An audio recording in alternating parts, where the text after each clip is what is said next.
আল্লাহ দিলকা হইলেন আল্লাহর ওলি রাসূল আজম নাম যার শানে বেলায়াতের আলোই বরলো বেলায়াতের আলোই বরলো কি ভূমি বাগদাদ তো আল্লাহ আল্লাহ আল্লাহ আল্লাহ আল্লাহ জীবরিয়া কলসিরে গোনা জীবরিয়া কলসিরে গোনা কহমা করে দাউরে দয়া কহমা করে দাও আইরে গোনা গোলে কহমা করিয়া গোনা গোলে কহমা করিয়া কবুল করে নাও রে দয়া কবুল করে নাও লা ইলাহা ইল্লাল্লাহ মুহাম্মাদুর রাসূলুল্লাহ সাল্লাল্লাহু আলাইহি ওয়াসাল্লাম। উপস্থিত ওলামায়ে কেরাম, দাড়ি পাকা আমার মুরব্বী বাবারা, যুবক ভাইয়েরা, পর্দানিশী আমার মা বোনেরা, বিশেষ করে কাগাতো পূর্বপাড়া হযরত জিন্নাত আলী শাহ স্মরণে আজকে বার্ষিক ওয়াজ দোয়ার মাহফিলের আয়োজন করা হয়েছে। যারা টাকা দিয়ে, পয়সা দিয়ে, অর্থ দিয়ে, বুদ্ধি দিয়ে, শ্রম দিয়ে, সার্বিক সহযোগিতার মাধ্যমে আজকের জান্নাতের বাগান সাজিয়েছেন, সকলের প্রতি আমার আন্তরিক সালাম। আসসালামু আলাইকুম ওয়া রাহমাতুল্লাহি। তোমাদের সমস্যা আছে? তোমরা দুজনের কি সমস্যা আছে? হ্যাঁ, তোমরা দুইজনও যুবক। ওই যে দেখো পিছনের যে টুপি ছাড়া ওইটাও যুবক, অত্যন্ত আদবের সাথে দুরূদ পড়ছে এবং জিকির করছে, আর তোমরা দুজন কথা বলতেছো, ব্যাপার কি? এটা জান্নাতের বাগান। বাহিরে গেলে গুনাহ হয়, আর এখানে আসলে গুনাহ ঝরে যায়। বাহিরে থাকলে কি হয়? বাহিরে থাকলে গুনাহ হয়, আর এখানে আসলে গুনাহ ঝরে যায়। তোমরা যে আসছো, তোমাদের প্রত্যেকটা কদমে কদমে গুনাহগুলি ঝরে গেছে। এটা এতটাই পবিত্র একটা জায়গা। সম্মানিত উপস্থিতি, আপনারা যারাই উপস্থিত হয়েছেন, এখন বর্তমান পরিস্থিতি আমাদের বাংলাদেশে, আমরা মনে করি এটা আমাদের জন্য একটা প্রতিকূল অবস্থা। কি প্রতিকূল অবস্থা? এখন মানুষ ওয়াজ নসিহত, আল্লাহ রাসূলের গোলামি নিয়ে মানুষ ততটা ব্যস্ত হতে চায় না। মানুষ এখন ব্যস্ত হতে চায় আমাদের বাংলাদেশে আসন্ন দ্বাদশ জাতীয় সংসদ নির্বাচন। এই নির্বাচন নিয়ে সকল মানুষের মধ্যে কারো মনে নেগেটিভ, কারো মনে পজিটিভ, এক একজন এক এক ধরনের চিন্তা ভাবনার মধ্যে নিমজ্জিত আছে, তাই না? তারপরেও এই প্রতিকূল অবস্থার মধ্যেও যারা এই জান্নাতের বাগানে এসেছেন, তাদেরকে আমি আন্তরিকভাবে মোবারকবাদ জানাচ্ছি। এই জন্য এটা হলো আমাদের মুসলমানের একটা সংস্কৃতি, ঠিক না? আমরা যতদিন এই বাংলাদেশ বাঁচবে, যতদিন মুসলমান থাকবে, ততদিন কিন্তু আমাদের এই ইসলামকে জিন্দা করার যে প্রক্রিয়া, এই জলসার মাধ্যমে এটা কিন্তু চলমান থাকবে। যেদিন এটা বন্ধ হয়ে যাবে, সেদিন আর পৃথিবীকে বেশি দিন টিকিয়ে রাখা সম্ভব হবে না। সম্মানিত উপস্থিতি, আমি কিন্তু বেশিক্ষণ আলোচনা করব না। আপনাদের কাছে এসেছি কিছু কথা বলেই আজকে আপনাদের কাছ থেকে বিদায় নেব। তবে আমি আপনাদেরকে বিনীতভাবে অনুরোধ করব, আপনারা একটু মন দিয়ে কথাগুলো শুনবেন। কন্ডিশন আছে, সেই কন্ডিশনগুলো একটু মানবেন। সেই কন্ডিশন হলো, প্রথম যে কন্ডিশন, ফার্স্ট যে কন্ডিশন, সেটা হলো আপনাদের সকলের জবানকে বন্ধ রাখতে হবে। কথা বলবেন না। আপনাদের সকলের জবানকে কি রাখতে হবে? বন্ধ রাখতে হবে। Stop your mouth everybody. সকলের জবানকে বন্ধ রাখতে হবে। দ্বিতীয় শর্ত হলো, আপনাদের সবাইকে আমার কথা মন দিয়ে শুনতে হবে। You listening my lecture very attentively.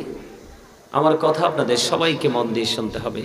তৃতীয় শর্ত হলো, থার্ড কন্ডিশন হলো, যদি আপনাদের ভালো না লাগে আপনারা বাড়ি চলে যান, বাড়িতে গিয়ে ঘুমান, আপনার স্বাস্থ্যের জন্য অনেক উপকার হবে। তবে দুইটা চোখ খাটার পরে বুঝতে পারবেন ঘুম কত প্রকার ও কি কি। ঘুম কাহাকে বলে বুঝবেন শুধু দুইটা চোখ শুধু বন্ধ হোক। I say go to your seat out of sight. সীমানা ছেড়ে চলে যাবেন, আপনার বাসায় গিয়ে আরামসে ঘুমাবেন, এটা আপনার জন্য অনেক বেটার। কারণ বিবেকবান মানুষ যদি হতে না পারে, একাল হোক আর ওই কালে হোক, এপারে হোক আর ওপারে হোক, দুনিয়ায় হোক আর কবরের জীবনে হোক, আপনার জন্য ভালো কোনটা মন্দ কোনটা সেটা কিন্তু আপনাদের আইডেন্টিফাই করার মতো সেই ক্ষমতা কিন্তু আপনাদের নেই। আমার কথা কি খারাপ লাগে আপনাদের কাছে? খারাপ লাগে? শোনেন, আল্লাহ রাব্বুল আলামিন কি বলেছে? একজন ডাক্তার, একজন ইঞ্জিনিয়ার, একজন এসপি, একজন ডিসি, একজন এমপি, একজন মন্ত্রী, আপনি ওই সমস্ত ওই ক্যাটাগরির কোনো মানুষের সাথে যুক্ত হলে আপনি জান্নাতে যেতে পারবেন, এমন ওয়াজ কোরআন এবং হাদিসের কোথাও নেই। কিন্তু আপনি যদি হক্কানি আলেম এবং হক্কানি আল্লাহর ওলিদের সাথে যুক্ত হতে পারেন, আপনার জান্নাত নিশ্চিত। ওমা সুবহানাল্লাহ বলতে পারেন? এত সুন্দর কথা শুনলে সুবহানাল্লাহ বলতে হয়, এটা বোঝেন না? এটা আমার কথা নয়। আল্লাহ রাব্বুল আলামিন কি বলেছেন? আল্লাহ বলেছেন, join with my dear people, come to my paradise.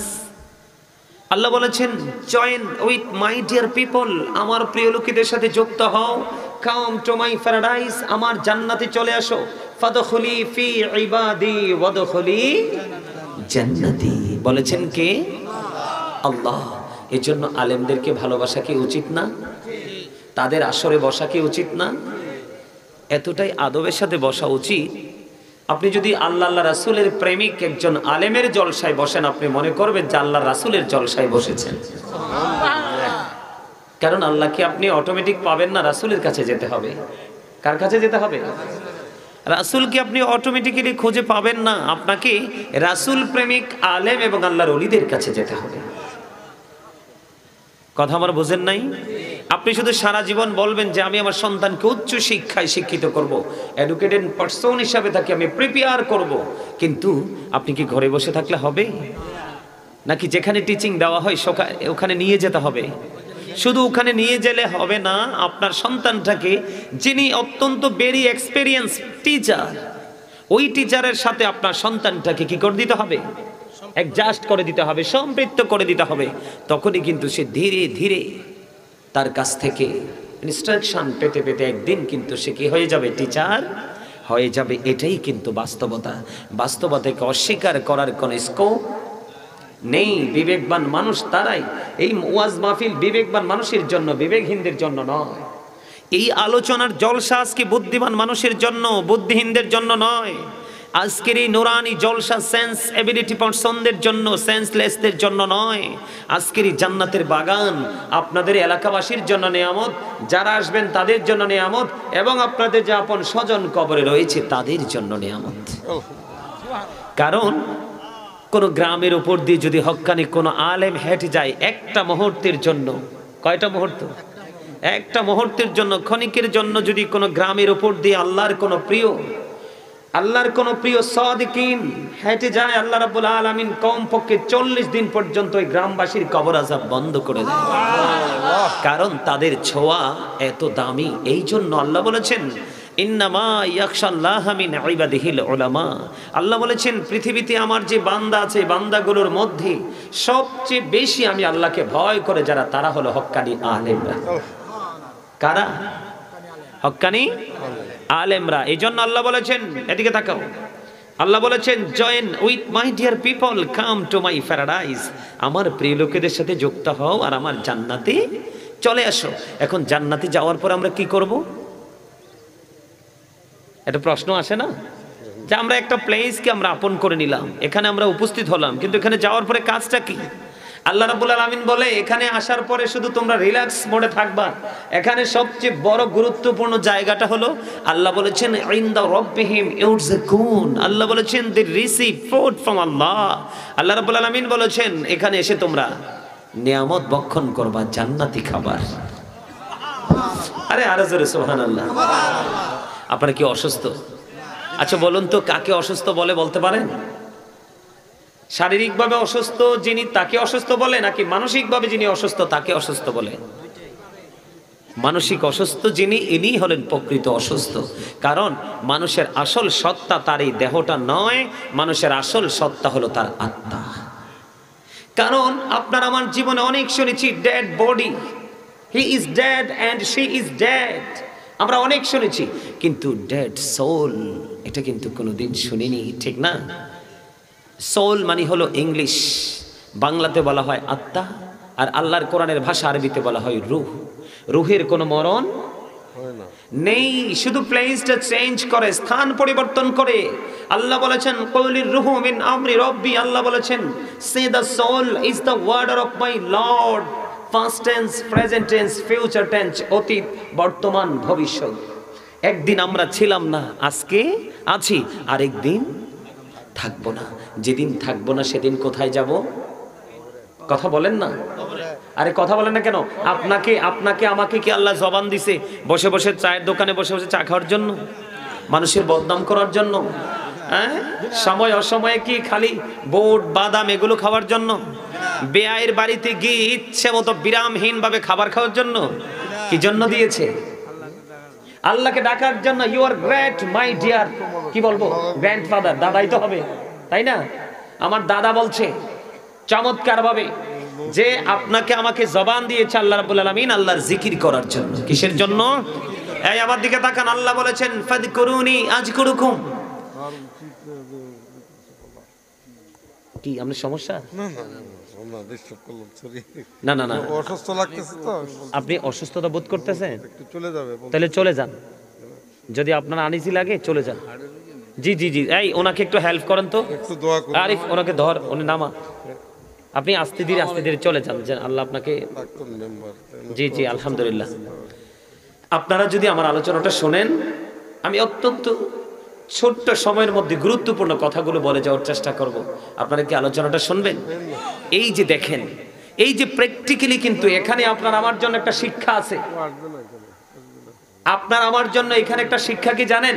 এই জন্য নাম কি চলে যাচ্ছেন যে আঙ্কেল আব্দুল আওয়াল মেম্বার, সাবেক, তাই না? সাবেক মেম্বার। এই দেখেন আমরা কিন্তু এখানে সবাই সুস্থ, উনি কিন্তু একটু অসুস্থতা বোধ করতেছেন। এখান থেকে কিন্তু একটা শিক্ষা দেখেন, আমাদের শারীরিক মানসিক সুস্থতার কিন্তু এক সেকেন্ডের ভরসা নেই। বুদ্ধিমান মানুষ হলো ওরা যারা অসুস্থ হয়ে যাওয়ার আগে সুস্থতাকে কাজে লাগায়, যারা ব্যস্ত হয়ে যাওয়ার আগে ফ্রি সময়টাকে কাজে লাগায়, যারা অর্থ ফুরিয়ে যাওয়ার আগেই অর্থটাকে আল্লাহর সন্তুষ্টিমূলক কাজে লাগিয়ে দেয়, মৃত্যুবরণ করার আগে যারা জীবনটাকে কাজে লাগায়। আপনাদেরকে বুঝতে হবে সম্মানিত উপস্থিতি, পৃথিবীর অবস্থা মোটেও ভালো না, এর মধ্যে বাংলাদেশের অবস্থা একেবারে ভালো না। কারণ এই যে আপনারা মুরব্বী যারা আছেন, মুরব্বীরা, এই মুরব্বীরা যখন চলে যাবেন, মনে রাখবেন এই বাংলাদেশকে বেশি দিন টিকিয়ে রাখা সম্ভব হবে না। কারণ এখনো পর্যন্ত খুঁজলে দেখা যায় মুরব্বীদের সিনায় আল্লাহ রাসূলের প্রেম ভালোবাসায় ভরা। বর্তমান প্রজন্মের ইয়াং যুবক যুবতী যারা, তাদের অন্তর হিংসা, নোংরামি আর আত্মগরিমায় ভরা। মুরব্বীরা এখনো কিন্তু হাঁটতে পারে না, হাইয়া আলাস সালাহ বলতে দেরি মসজিদের দিকে ছুটে যায়। কিন্তু ইয়াং মেনরা যারা জাগ বেঁধে বেঁধে কবুতরের মতো এক একটা জায়গায় তারা জটলা পাকিয়ে গল্প করে দুনিয়ার রঙ্গমঞ্চ নিয়ে ব্যস্ত থাকে, কিন্তু মসজিদে যায়। এটাই কিন্তু আমাদের জন্য সবচেয়ে বড় ভয়ের জায়গা। কারণ ইসলাম যখন আবির্ভূত হয়েছিল তখন ইসলাম ছিল গরিব, আবার কিয়ামতের পূর্বক্ষণে ইসলাম হয়ে যাবে গরিব। আর এই গরিব হওয়াই হলো কিয়ামতের সিমটম। এখন কিন্তু ইসলাম গরিব হয়ে গেছে। যেমন জিকির যারা করে এবং জিকির যারা করে না, উভয়ের পার্থক্য হলো জিন্দা এবং মুর্দা মানুষের মতো। যারা জিকির করে তারা জাকির, যারা জিকির করে না তারা গাফেল। জিকির যারা করে তারা জিন্দা, জিকির যারা করে না তারা মুর্দা। যদিও তাদেরকে দেখতে বডি স্ট্রাকচারটার দিকে তাকালে মনে হয় তারা একদম মানে স্ট্রং ম্যান, কিন্তু আসলে আত্মার দিক দিয়ে, রুহের দিক দিয়ে কিন্তু তারা 100% মৃত।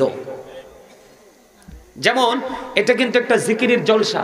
এটা কি জিকিরের জলসা? নামাজ একটা জিকিরের জলসা। যেই আমলটা একই জায়গায় দাঁড়িয়ে এবং বসে সম্পন্ন করা হয়, এটাকে বলা হয় জিকিরের জলসা। যেমন নামাজ, যেই আমলটা বিভিন্ন জায়গা পরিদর্শন করে সম্পূর্ণ করা হয় এটাকে বলা হয় জিকিরের জুলুস। কিরে কিরে পড়ে গেছে,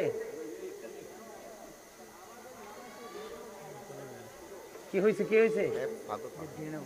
ও আচ্ছা আচ্ছা আচ্ছা আচ্ছা, এই এদিকে যা, তোর আসছিস কি জন্য? লোক আছে না, এদিকে যা। আমার কথা আপনারা কি বুঝেন? আমার দিকে তাকান। আল্লাহ রাব্বুল আলামিন বলেছেন ফাযকুরুনি আযকুরুকুম। আল্লাহ বলেছেন remember me then I will remember you. Allah রাব্বুল আলামিন বলে দিয়েছেন তোমরা আমাকে স্মরণ করো, আমি তোমাদেরকে স্মরণ করব। তার মানে তোমরা যদি আল্লাহর জিকির করো, আল্লাহ রাব্বুল আলামিন তোমাদের জিকির করবে। জোরে জোরে সুবহানাল্লাহ। আল্লাহ বলেছেন ইয়া আইয়ুহাল্লাযীনা, তোমরা যখন জিকির করো এমন ভাবে জিকির করো লোকে দেখলে যেন তোমাদেরকে পাগল বলে। সুবহানাল্লাহ। এমন ভাবে জিকির করো মানুষ দেখলে যেন তোমাদেরকে